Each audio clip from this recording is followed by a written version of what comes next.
Bien, seguimos con las preguntas, con la segunda mitad de las preguntas del tema empírico 2, percepción social, cómo llegamos a conocer a los demás, de psicología social de la UNED. Bueno, vamos a la siguiente pregunta, número 19, que dice: ¿qué heurístico se relaciona con la ilusión de transparencia? Primera opción, heurístico de simulación. Segunda opción, heurístico de anclaje y ajuste. Tercera opción, heurístico de accesibilidad. Respuesta correcta es segunda opción. El heurístico de anclaje y ajuste es el que se relaciona con la ilusión de transparencia. Veamos qué dice el manual. Página 282, que dice: la ilusión de transparencia estaría relacionada con el heurístico de anclaje y ajuste. Tversky y Kahneman del 74. Por ello, pues, está claro que la respuesta correcta corresponde con la segunda opción. Ilusión de transparencia, heurístico, anclaje y ajuste. Vamos a la siguiente pregunta, número 20, que dice: ¿qué término se utiliza para describir la preferencia concedida a las personas más atractivas? Primera opción, sesgo del atractivo.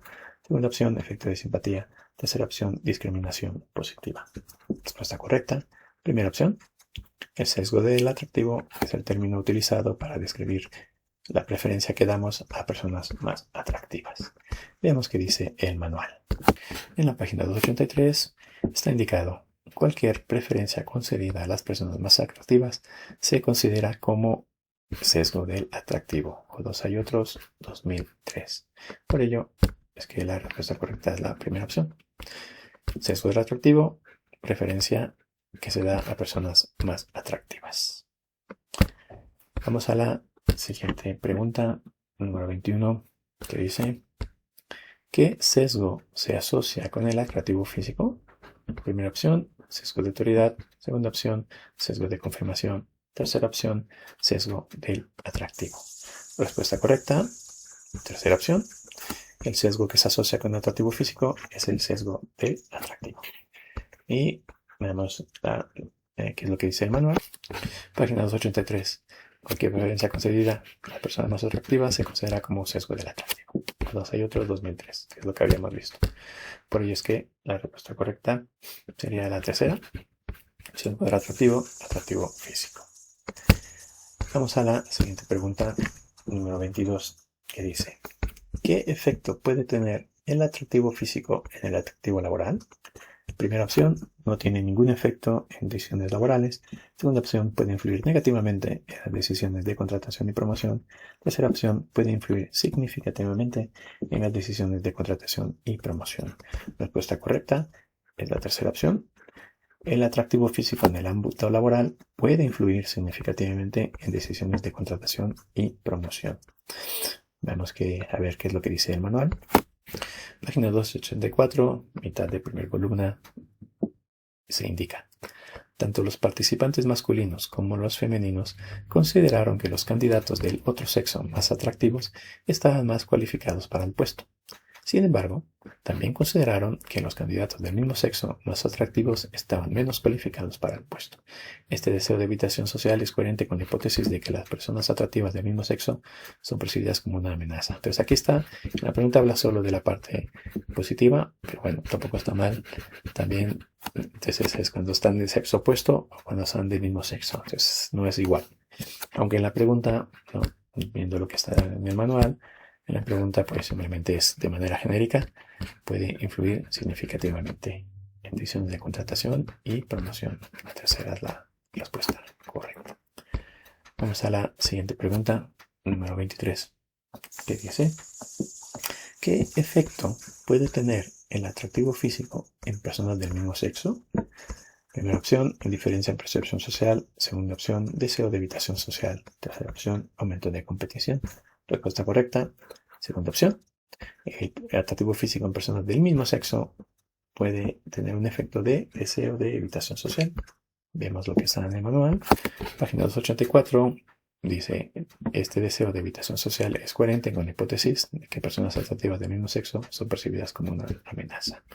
Entonces, por ello es que la respuesta correcta es la segunda. personas del mismo sexo que son atractivas puede generar un deseo de evitación social. Vamos a la siguiente pregunta. Número 24, ¿qué dice? ¿Qué influye en las primeras impresiones en entrevistas de trabajo? Primera opción, el comportamiento del entrevistador. Segunda opción, el comportamiento del entrevistado. Tercera opción, vestimenta del entrevistado. La respuesta correcta es la segunda opción. El comportamiento del entrevistado influye en las primeras impresiones en entrevistas de trabajo. Veamos lo que dice el manual. En la página 284 está indicado: si se encuentra con un desconocido por primera vez y éste aparta la mirada, se niega a estrecharle la mano y murmura un saludo, es probable que se lleve la impresión de que es antipático, tímido o incluso hostil. La investigación empírica ha mostrado que las primeras impresiones son muy importantes en diferentes ámbitos sociales. Las primeras impresiones en las entrevistas de trabajo y otros procedimientos de contratación predicen poderosamente los resultados de la contratación.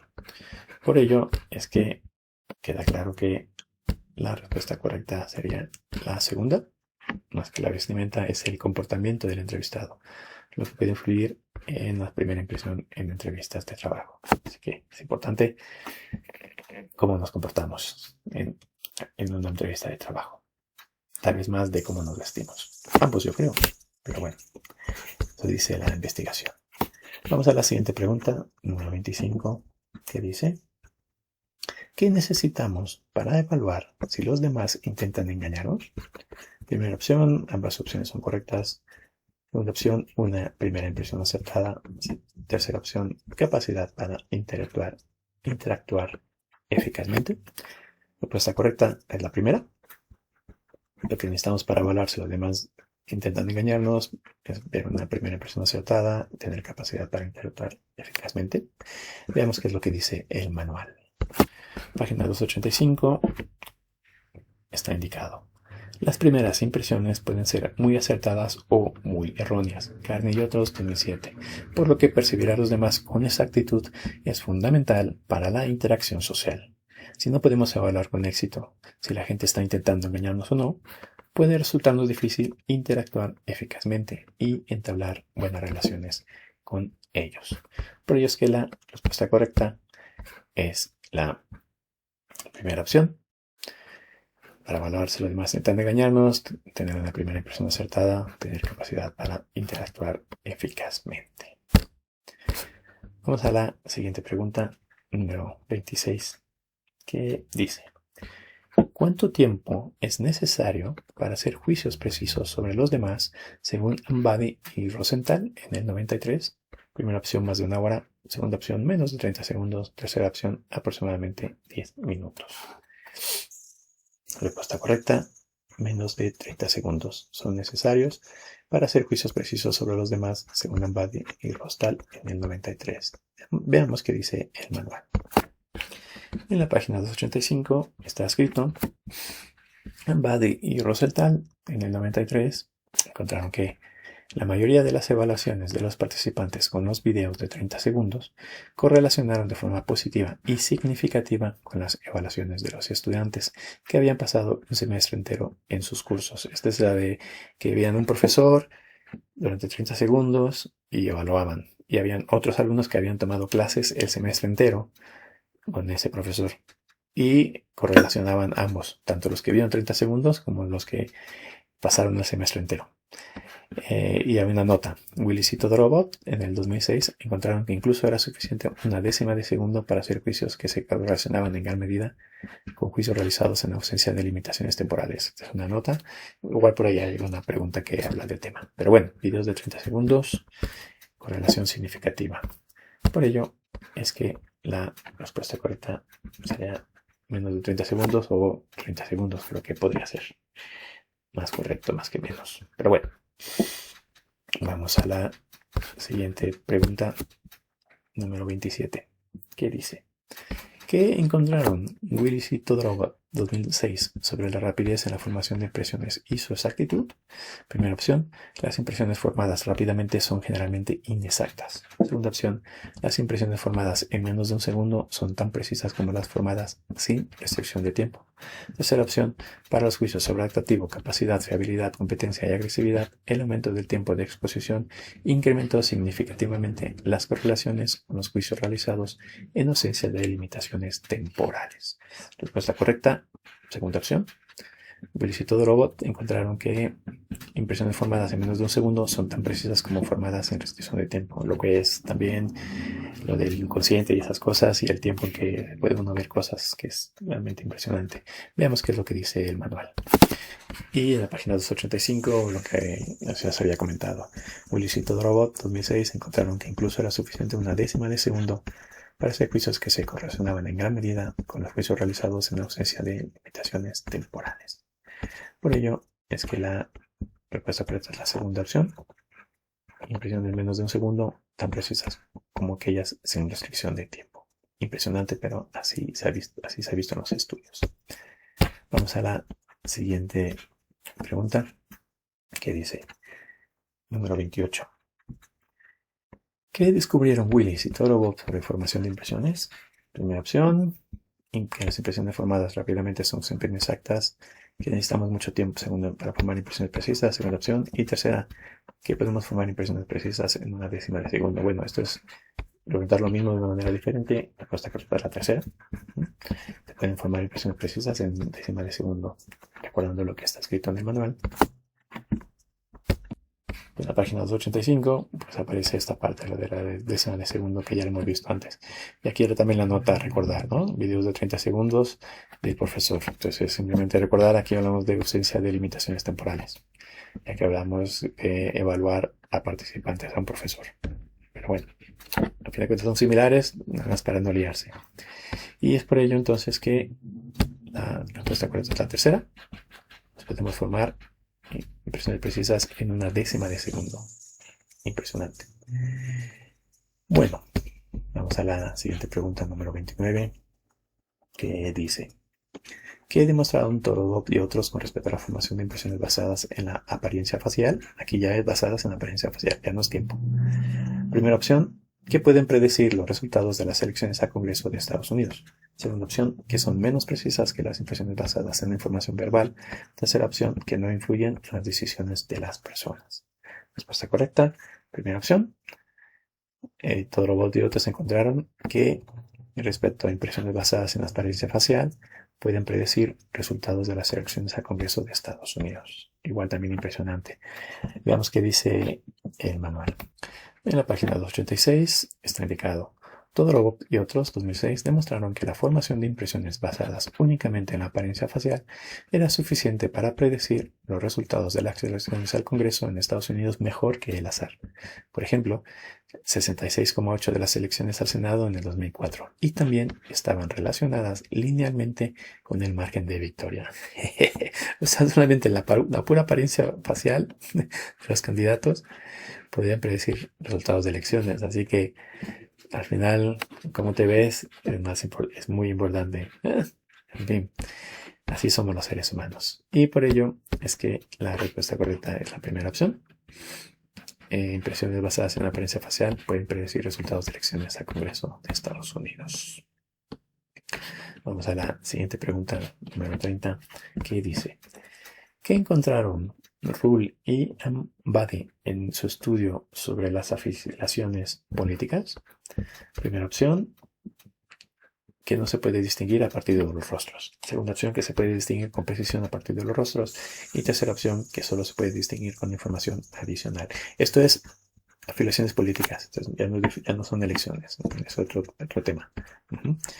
Bueno, la respuesta correcta es segunda opción, que las afiliaciones políticas se pueden distinguir con precisión a partir de rostros, fue lo que encontraron Rull y Ambady. Veamos qué dice el manual.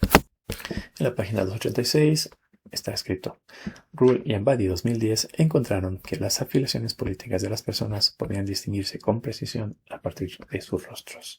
Yo creo que era lo que ponían de afiliaciones políticas de republicanos y liberales, creo, y simplemente viendo los rostros se podía ver que uno de ellos era más amable que los otros. Bueno, pues también otra de las cosas que podemos distinguir los seres humanos. Por ello, que la respuesta correcta es la segunda. Afiliaciones políticas pues, se pueden distinguir con precisión a partir de rostros. Estudios obtenidos por Rull y Empathy. Bueno, pues vamos a la siguiente pregunta, número 31, que dice: ¿qué efecto se describe cuando la información inicial bloquea información adicional que la contradice? Primera opción, efecto halo. Segunda opción, efecto de referencia. Tercera opción, efecto de primacía. Respuesta correcta es la tercera opción. El efecto de primacía es el que describe cuando la información inicial bloquea información adicional que la contradice. Veamos qué es lo que dice el manual. Página 286 indica: este efecto de primacía implica que se otorga un mayor peso a la información que ha sido primeramente recibida en comparación con la que ha venido después. Bueno, aquí el texto de la pregunta también no sé exactamente la mejor, pero bueno, el efecto de primacía también cuando se bloquea información adicional que la contradice. Bueno, hay preguntas que a veces están mejores que otras. A veces las cambio el texto un poco, a veces no. Depende. Bueno, vamos a la siguiente pregunta, número 32, que dice: ¿qué es el efecto de primacía en la formación de impresiones? Primera opción, la tendencia a valorar más la información que recibimos al final. Segunda opción, la tendencia a valorar más la información que recibimos al principio, a lo mismo pero al final o al principio. Y opción 3, tendencia a ignorar la primera información que recibimos. En este caso, la respuesta correcta es la segunda opción. El efecto de primacía, hablando de información de impresiones, es la tendencia a valorar más la información que recibimos al principio. Primacía es al principio. Veamos lo que dice el manual. Página 286 indica: este efecto de primacía implica que se otorga mayor peso a la información que ha sido primeramente recibida en comparación con la que ha venido después. Por ello, es que el efecto de primacía, respuesta correcta es la segunda. Tendencia a valorar más la información recibida al principio. Vamos a la siguiente pregunta, número 33, que dice: ¿qué fenómeno describe cómo los primeros rasgos observados influyen más que los siguientes en la percepción de una persona? Primera opción, efecto de referencia. Segunda opción, efecto halo. Tercera opción, efecto de primacía. Respuesta correcta, tercera opción, efecto de primacía. Primeros rasgos influyen más que los siguientes. Recordando lo que está escrito en el manual, página 286, efecto de primacía da mayor peso a información que ha sido previamente recibida en comparación con la que viene después. Por ello, es que la respuesta correcta es la tercera. Como primeros rasgos influyen más que los siguientes, efecto de primacía. Vamos a la siguiente pregunta, la número 34, que dice: ¿qué sugiere la investigación sobre el efecto halo introducido por Tordique en el 20 en la percepción social? Primera opción, atractivo físico no tiene efecto en la percepción de otras cualidades personales como la inteligencia y el liderazgo. Segunda opción, el efecto halo se limita exclusivamente al contexto académico y no se observa en entornos laborales o sociales. Tercera opción, las personas son evaluadas más positivamente en todas las áreas basadas en el atractivo físico. Respuesta correcta, tercera opción. Efecto halo, lo que hemos visto en percepción social es que las personas son evaluadas más positivamente en todas las áreas basadas en el atractivo físico. Veamos qué dice el manual. Página 287 indica: Tordique encontró que el atractivo de una persona influía significativamente en la valoración de sus demás atributos. Por ello es que la respuesta correcta es la tercera. Efecto halo, introducido por Tordique, personas son evaluadas más positivamente en todas las áreas, en el atractivo físico. Vamos a la siguiente pregunta, número 35, que dice: ¿qué tendencia global se observa en la capacidad de las personas para detectar engaños? Primera opción, son muy precisas. Segunda opción, rara vez lo hacen mejor que el azar. Tercera opción, los profesionales familiarizados con el engaño son mucho mejores descriptores que los observadores legos. La respuesta correcta es la segunda opción. De manera, la tendencia global que se ha encontrado es que las capacidades de personas para detectar engaños rara vez lo hacen mejor que el azar. Veamos qué dice el manual. Respuesta correcta en la página 189. se indica, los profesionales familiarizados con el engaño no son mucho mejores detectores que los observadores legos. Y es interesante aquí porque, ¿no? En principio tú pensarías que detectives, policías y tal pueden detectar el engaño mejor, pero no tanto así, ¿no? Entonces, por ello es que la respuesta correcta es la segunda, ¿no? Rara vez lo hace mejor que el azar. Esta de acá no es cierto. Entonces también a veces por descarte y tal. También se pueden encontrar respuestas a preguntas. Bueno, pues vamos a la siguiente pregunta, número 36, que dice, ¿qué fenómeno se observa en prisión con respecto a la detección de mentiras? O'Neill, 2005. Primera opción, los presos y los guardias operan con un sesgo de mentira. Segunda opción, los presos y los guardias son excepcionalmente precisos en detectar mentiras. Tercera opción, los presos y los guardias tienen un sesgo de veracidad. Respuesta correcta, primera opción. Presos y guardias operan con sesgo de mentira. Ese es el fenómeno que se observa en prisión respecto a detección de mentiras. Veamos qué dice el manual. Página 289 indica, en prisión, donde la mentira está muy extendida y donde la detección de mentiras es una habilidad de supervivencia crucial, los presos y los guardias de la prisión a menudo operan con un sesgo de mentira y asumen que lo que el hablante está diciendo es, por tanto, mentira. Entonces es un fenómeno que se da en la prisión. Todo el mundo opera con respecto a un sesgo de mentira. Por ello es que la respuesta correcta es la primera opción. Cuando hablamos de prisión, presos y guardias operan con un sesgo de mentiras. Fue encontrado por Bonnie Lee en 2005. Bien, pues con esta pregunta finalizamos las preguntas que se tienen del empírico 2. Y pues simplemente, como siempre, cierro el vídeo pues indicando que si sientes que estas preguntas han sido de utilidad, pues que le pongas like, que te suscribas y que lo compartas con otras personas, que todo eso ayuda a visibilizar estos vídeos y de esa manera puedan llegar a más personas. Muchas gracias y suerte en los estudios y en todo. Hasta luego.